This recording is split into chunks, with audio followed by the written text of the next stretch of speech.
आज कोकणातली अगदी पारंपरिक रेसिपी आपण बनवणार आहोत आणि ती म्हणजे मालपोळी. खूप मस्त रेसिपी आहे, पारंपरिक रेसिपी आहे. अगदी विस्मरणात गेलेला पदार्थ आहे आणि 8 ते 10 मिनटात होणार आहे. शिवाय लहान मुलांच्या आवडीचं आहे. तर मी इथे घेतलं एक बाऊल आणि त्यात घालायचं 1 कप गव्हाचं पीठ आणि अर्ध्या कपापेक्षा कमी थोडंसं आपण तांदळाचं पीठ घ्यायचं आणि तेवढंच म्हणजे अर्ध्या कपापेक्षा थोडंसं कमी आपण बेसन पीठ घ्यायचं आणि मी त्यात घातलं आहे पाऊण वाटी गूळ. आता गुळाचं प्रमाण तुम्ही थोडं कमी जास्त करू शकता. हे मिक्स करून घ्यायचं आणि गूळ मी थोडं किसून घेतलेलं आहे. तर आता आपण हे मिक्स करून घेऊया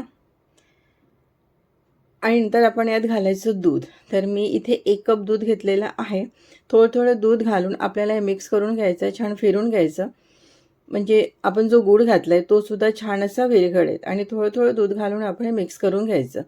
जर दूध नको हवं असेल तर दुधाऐवजी तुम्ही पाणीसुद्धा वापरू शकता किंवा मग अर्धं दूध आणि अर्धं पाणी असंही वापरू शकता किंवा पूर्ण पाणीही वापरू शकता. पण हा पदार्थ दुधात बनवायचा खूप छान असे खमंग आणि खरपूस होतो आणि कधीतरी बनवतो त्यामुळे असं बनवायला हरकत नाही आणि दुधाने छान अशी चव येते.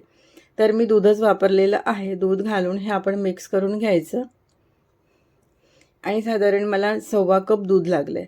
तर इथे मी मस्त असं मिक्स करून घेतलं आहे. छान असं फिरवायचं म्हणजे कुठे इथे गुठळ्या राहणार नाही आणि तुम्ही बॅटर बघू शकता कसं झालं आहे. मस्त झालं आहे, अगदी असं गुळगुळीत झालं आहे. छान असं फिरवून घ्यायचं. अगदी झटपट 8 ते 10 मिनटात होणारा हा पदार्थ आहे. चवीला खूप छान लागतो. शिवाय मुलांना अतिशय आवडतो आणि आमच्या घरात मुलं काय मोठ्यांनी खूप अगदी आवडीने खाल्लं आहे. तर आपलं पीठ इथे तयार आहे आणि आता मी यात घातलं आहे बडीशेपची पावडर घातलेली आहे. थोडीशी भरड करून घ्यायची आणि जिरा पावडर घातलं आहे अगदी थोडासा, अगदी थोडीशी आपण त्यात घालायची हळद आणि थोडंसं अगदी मीठ घालायचं आणि आता गूळ घातलं आहे त्यामुळे जायफळ हे जायला चवी, तर थोडंसं आपण जायफळ तिथे थोडंसं अर्धा चमच्यापेक्षा थोडंसं कमी आपण जायफळ घालायचं आणि आता हे परत आपण मिक्स करून घेऊया. आणि जायफळ आणि बडीशेपची जी पावडर घातली आहे त्याचा मस्त असा वास येतो आहे. एकदा छान आपण हे फिरवून घेऊया. म्हणजे जे आपण मसाले घातलेत ते सगळे व्यवस्थित, हळद, जिरा पावडर ते सगळे छान असे व्यवस्थित मिक्स होतील. तर पीठ आता आपलं तयार आहे आणि आता आपण बनवूया मालपोळी. तर इथे मी एक छोटा पॅन घेतला आहे, त्यात घातलं तूप. तूप छान पॅनवर मस्त असं पसरून घ्यायचं आणि 1 चमचाभर बॅटर आपण यात घालायचं. हलकंसं पसरवायचं, नाही पसरवलं तरीही चालेल. आणि आता असंच हे कमी गॅसवर 1.5 ते 2 मिनिट आपण असंच ठेवायचं, याला लगेच हलवायचं नाही. आणि थोड्या वेळाने बघू शकता छान अशी त्याला जाळी येते हलकीशी. आपण यात इनो किंवा बेकिंग सोडा, बेकिंग पावडर वगैरे काही घातलेला नाही आहे. वरनं थोडंसं तूप घालायचं म्हणजे दोन्ही साईडनी छान असं ते खरपूस भाजले जाईल. तर 1.5 ते 2 मिनिट कमी गॅसवर ठेवायचं, गॅस कमीच ठेवायची आणि 1.5 ते 2 मिनिटानंतर आपण हे पलटून घेऊया. आणि तुम्ही बघू शकता काय सुरेख रंग आला आहे, मस्त असं सोनेरी रंग आलेला आहे. छान असं खरपूस भाजले गेलेली आहे आणि सगळीकडून एकसारखा रंग आलेला आहे.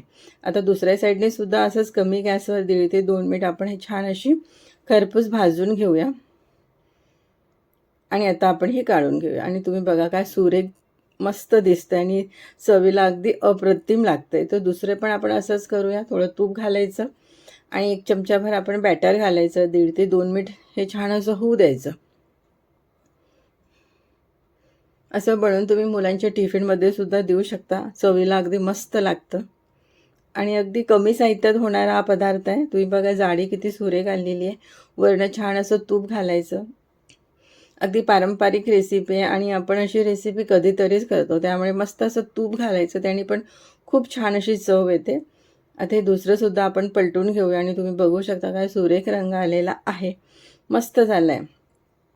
1.5 ते 2 मिनिट आपण हे असंच होऊ द्यायचं आणि हे सुद्धा आता आपण काढून घेऊया. या होळीला नक्की हा पदार्थ बनवा, चवीला खूप छान लागतो.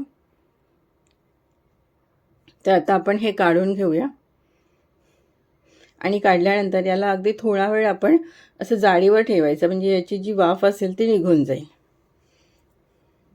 तर इथे मस्त आपली कोकणातली अगदी प्रसिद्ध पारंपरिक रेसिपी आपली तयार आहे. मालपोळी छान अशी मस्त झालेली आहे. तर तुम्हीसुद्धा ही रेसिपी नक्की एकदा तयार करा आणि आवडलीच तर लाईक करा, शेअर करा आणि किरण रेसिपी बघत राहा.